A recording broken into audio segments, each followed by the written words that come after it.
Hey girls, Dennis and I wanted to make another video for you on a topic that we get a lot of questions about, and Dennis is quite the expert on that topic. That topic is acquiring business for you and your business by getting your product into other businesses such as nail salons, hair salons, clothing boutiques, even like gymnastics and dance studios.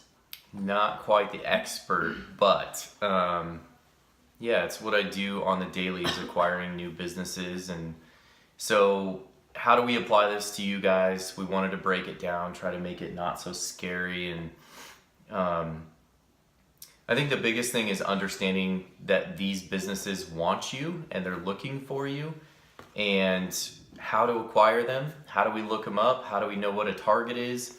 We want to cover all these things in this video. I think we should start with maybe the business model of how a business works and just make it simple. You guys typically use words like team, like add to my team, grow my team. That needs to go away. A business is going to be a dead end. It's not going to be a downline. It's only ever going to be your line one. And what we're looking for out of that business is pushing big volumes of product, selling tons of PV, which means you're making good money off them. So when you go in, you are a distributor of a product. That's all they need to know. So your goal is going to be to sign them up, teach them how to order product, stock their shelves, teach them and grow them like you're a business rep. So every day I have to go in and see my clients and see, how can I help you grow your business? Do you need any more literature, any more catalogs? Did you hear about the new product line? Do you want to stock it for your customers? And you're hoping to turn them into an additional big selling feature to your business.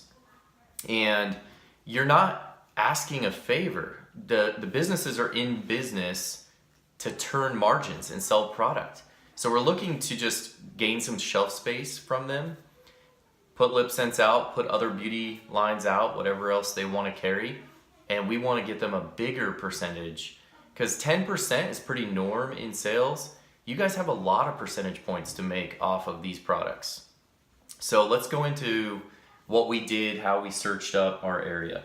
Yeah, I would say the way that we started was we searched, just the city we live in is called San Marcos. So we searched beauty San Marcos was how we started. And then start filtering the list. So we saw Ulta. Are we going to sell to Ulta? Or are we going to go knock on their door? No. No. Ulta already is going to source everything, strict regulations, not interested. Don't waste your time.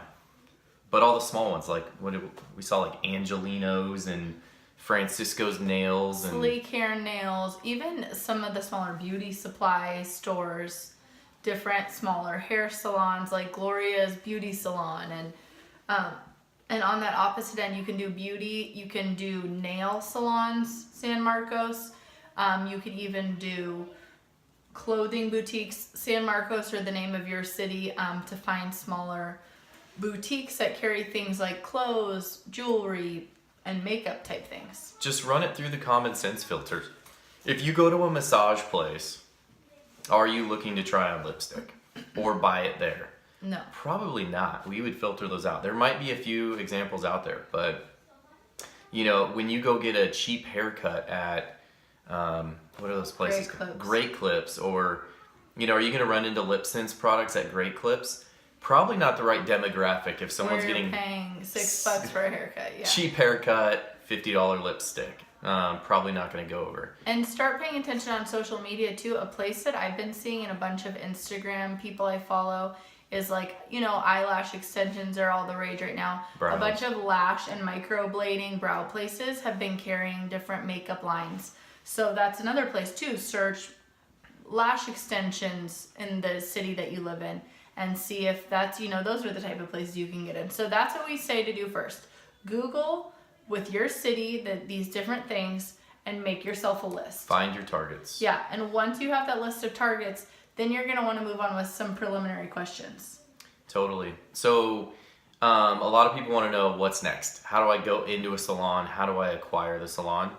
I think a phone call is always worth it, and probably 2 phone calls is better.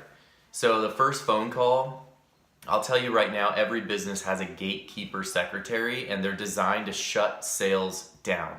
They filter calls, they hang up on you, they don't want you to get through. So my first phone call is always like, hey, can you tell me who the owner of the salon is, or is there a purchasing manager? I think that is the number one question, is just, hey, this is Joe's Beauty Supply. Hi, do you guys have a purchasing manager? If they hang up on you right away, that's your gatekeeper you have to get past. So maybe in person is going to get you to the next level, or wait a day and call back with a different line. But you need to do a little bit of prospecting before you walk in the door. Yeah, you're going to be doing a ton of it in person, which is important. Don't expect to call and say, do you guys want to carry LipSense and get a client over the phone? That's not what we want you to do. We want you to do the majority of that in person. But some great things to do are research the business you're going to go look at. So Google, whatever it is, like Dennis's salon, and find out, okay, cool, they're a Redken salon. So then you could even ask those questions when you call in. Hey, I saw you guys are a Redken salon. Do you carry products other than Redken? Do you carry makeup lines? There's different questions like that you can ask to find out, like certain Aveda salons, they can only carry Aveda products. So they're not going to be interested in carrying LipSense. Cross them off. Yeah, you can cross those off your list and not waste time going into them because you've kind of done the research ahead of time from your list. Other things for like hair salons, you can find out if they're booth rent or commission, because booth rent, you're going to be wanting to target the individual hairstylist. There's all kinds of questions you can ask. But yeah, the biggest one is, and kind of this line, a lot of times, like he said, we're wired to say, because of just the words everybody uses, the jargon, like, hey, I'm an MLM, like I'm a distributor. I feel like a big good line to use when you're calling and asking for the purchasing manager, like he said, is to say, I'm a rep for a beauty line. I'm trying to find out who your purchasing manager is so I can come in. And if they give you a name like, oh, Dennis is our purchasing manager, great. Do you know when Dennis is going to be in? What days does he usually work? Sometimes some people will give you that info. Some people won't. They'll be like, sorry, you'll just have to come in. So a typical scenario when we're actually getting traction is, I call into you, you say hi. Hello, this is Lauren's Beauty Salon. Hi, do you know who the purchasing manager is? Just say yes. Yes. Yeah. Yes. Yeah. It's Sally. Awesome. Does Sally have any time this week that I could come in and run into Sally? And a lot of times they'll say, no, Sally's busy all week. Okay, great. Is there any other time? No, she's always busy. We get these calls a lot. That's fine. At least we know Sally is the target. Yeah. That conversation's over and dead. The next day, I might call in hoping for a different gatekeeper, a different secretary answering the phone. And then I call in day 2. I'm calling in. You answer the phone. Hello. Hey, do you know if Sally's working today? Is she your purchasing manager? No, Sally's not the purchasing manager. Who is your purchasing manager? You actually want to be speaking to Dennis. So now it's Dennis. So we were lied to yesterday. This is important. It does happen. So someone This is a huge sales thing that people, it's kind of like mining for information that people are taught to do. So don't just think, I called in one time and got this answer, right, and they kind of shut the door on me. You might have to try more than once. This is the business owner or the purchasing manager does want to talk to you regardless of what the secretary gatekeeper is saying. I run into this every day. This is my job. And I've had people point blank tell me they don't exist, they're not around, they don't want to see me. And then I meet them at a trade show and they're like, why haven't you come by in 3 years? Like, what? My mind explodes. Like, I was pushed off by your secretary so many times. Glad I finally met you. So now we have that scenario. We heard it was Sally. Now it's really Dennis we need to speak to. Now feel free to go down in person, even unannounced, and you can walk in and say, hey, I'm here. I was supposed to see Sally as a purchasing manager, but now I heard it's Dennis. Does Dennis happen to be in? You might get a third answer in person now. Wow, both those names, they just cut hair here. You actually need to see Barb. She owns the salon. She handles all of our purchasing. Great. Is she available right now just for a quick discussion on a new product line that I have? That's when you're going to have narrowed down your lists already. You've done all your calls. You've narrowed down, here's the 10 salons I'm going to hit this week, or the 10 nail places, or the 10 dance studios, or whatever. So then when you're going to go in, armed with this information, with your notes that you took on this salon, You're also gonna have beauty books, and you're gonna have your product to show, which I always say just start with the lip sense. Don't overwhelm them with like all the other things we carry. Totally. Lip sense is our premier product. It is easy to sell and for people to see and try on. So bring it in, and even bring in like a little demo stand set up that you can show them, hey, this is what the stock would look like in your front thing. You can show them right how it fit in. There's super cute acrylic, like clear lip gloss holders on Amazon for like $10 that you can just bring in, show them this is what the setup would look like. But so the main question I had, and I feel like a lot of people have, that I really want Dennis to explain is, so once you're in, you have the name, you have all the notes, you have your beauty book, you're in there, what do you say? So this is where I feel like the info you gave me really comes in handy. Well, I think that they want to make money. That's what a business is all about. So you have to know your margin. You have to know how to tell them how they are going to make money. I think for you, show them your hand and how that played in, and I'll tell that story. Which is upside down, but I always go get my nails done. I get like a manicure, and so instead of just putting my normal stripes, I put on like a lip shaped stripe. And it was crazy because they were all like dipping it in the water and rubbing it with the water and talking to each other, and they all were like surrounding me and asking me about it, which I really think the lip shape was a good thing that drew them in. But yeah, so then they were all asking me about it at the nail salon, and it kind of proceeded from there. It started a conversation, and the prospecting began. Who's the business owner? Yeah. Who can I talk to about carrying this at the salon? And honestly, my first time, I just ended up talking to them about it. I sold it to all the girls in there, and I just talked to them about what it is and that I make good money selling it and stuff. And then I went back there again like a week later, and that's when they had called me back and said, we want to buy more. And that's when I was able to kind of do a little more digging. Hey, who owns this place? Like, you guys should carry it here. Then, you know, you guys could all sell it. Because they were saying, we're referring people to you. And I was saying, if you guys sold it in your salon, you could all be making money off of it. Right. So that's when they start kind of giving you more info as you form those relationships too. And this is a long video. It's already 10 minutes long, and there's so much more to say, because in that nail salon setting, there might be girls at chairs that want to push their own product, and maybe that's the bigger opportunity, is signing 7 girls that work in a nail salon and they're all going to sell. If the business doesn't want to actually sell themselves. So you have to quickly weigh that out. Is this a business opportunity for the entire business to carry the line? Or is this, I need to talk to the girls in the business? Which for you, it's turned into everyone wants to buy it, but we're talking to the business owner. So then answering the business owner. Well, yeah. So, I mean, let's say you're in there, you're seeing the purchasing manager. Tell them how you were wording it to me, the whole account manager thing. So my role is, I'm a rep for a company. We manufacture products. So I'm here to help you drive your sales, check out your point of sale, like your end cap. How does it look? Are we selling it? How do we stock it? I would honestly not tell them, here, go online and fill out an application to become a vendor. That's where you need to open your laptop or your phone and you say, I'll sign you up today. I'll turn you into a vendor today. It's gonna cost you $50 to become this rep. And you kind of word it like it's $55 to become a wholesale vendor of our product.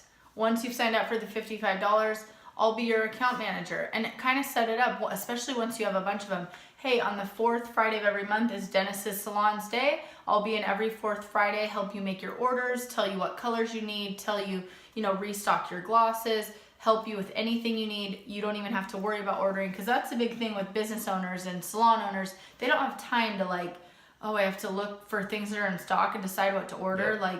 They don't want to start a Facebook page about it. They don't want to do anything. They want it to sit pretty on the counter, and they need product knowledge. So can I come in and bring lunch and train the girls on it, right? Your investment is the lunch in the salon, but you're going to train everyone on how to talk about it. Hopefully that business owner is going to write them into the commission structure and say, hey, I'm making 50% or 100% on this product. So as we sell it, I'm going to give you guys 10%. So you're going to help educate their team, keep their team selling, and the salon numbers just go up. So again, you're not going to sign a ton of teammates underneath this person. It's a dead-end business, high volume producer for PV for you. I mean, dead-end is the wrong word. Dead-end that it's not going to further the line. Yes. But that you could still make, the whole reason we're doing this video is because you could make a ton of money per business. And it's just this weird, scary thing, and we have this like MLM like thing hanging over our heads. But when you go in and you're just like, hey, I'm a rep for this beauty line. I work, you know, my company, especially after you've done some, you can say, I work with salons all the time. But even when you haven't signed up any, hey, my company works with tons of salons. This is a great product for you. It's 100% profit markup. It'll make you great money, and I can be your account manager. I'd be in here once a month helping you place your order. It just, when you put it that way, it's so much less scary, so much easier. So we just wanted to really break it down. I know this video is super long, but just explain to you how to, you know, develop your list, how to do what are the questions you can ask ahead of time, and then what to say when you're there. So yeah. And I think the other thing to really highlight is this business owner is not gambling at all, right? You guys don't have to place $800 orders every month. They don't have to keep buying stock that if they're not moving it, it's building. Try it. Buy $500 as a salon, put it up front. If you run out, call me and I'll get you filled in. So for the business, it's only making money. They're only going to invest $500 and make $1,000. Yeah. So they can order at the pace they want. They're not on the hook for anything. Just make sure you know the business well enough that you can explain it to them that over a 300 PV order, they're going to get a different discount. So they should not be buying by increments of $50 at a time. Get them to do a once a month order for $1,000 or $2,000. And just find a way to emphasize how it works for their business. Like, for example, hair salons. Hey, you have somebody sitting in your chair for 3 hours multiple times a day, getting their hair highlighted. It gives them something to do while they're doing that and increases the profit you as a salon are making. Yep. You know, there's Be just creative. the same with nails. Like, it does the same thing. People can be trying this on while they get their nails done, while they get their pedicure. So just be creative in how it helps that business, because really, we're not like begging and hoping someone will sign up. We're offering somebody an opportunity to make a ton of money Extra in their cash for their business. business. Yeah. So that's all it really is. So if you girls have any questions, just get back with us. Let us know. We want to answer your questions. This is long, but it still didn't encompass everything. But start looking. Gymnastics and dance studios need colors for competitions. Nail salons, hair salons, clothing boutiques that you and I go to all the time to buy a cute shirt, and they have all the cute little like lip glosses sitting at the counter. There's Yep. so many opportunities and so few businesses so far that carry lip scents. So get them before everybody else does, you know? There's downtown Temecula's a bunch of shops and antique stores, and we even saw it on a cash wrap that they had lip scents out there just like any antique store. And I'm like, look at it, it even fits in an antique shop. Yep, So totally. don't leave any rock unturned, and all you can do is ask and they can say, no, we're not interested. But yeah, get out there once you do your first one. I know it'll be way easy, way less nerve-wracking, and we're willing to help with anything we can, so let us know. Awesome. Bye, girls.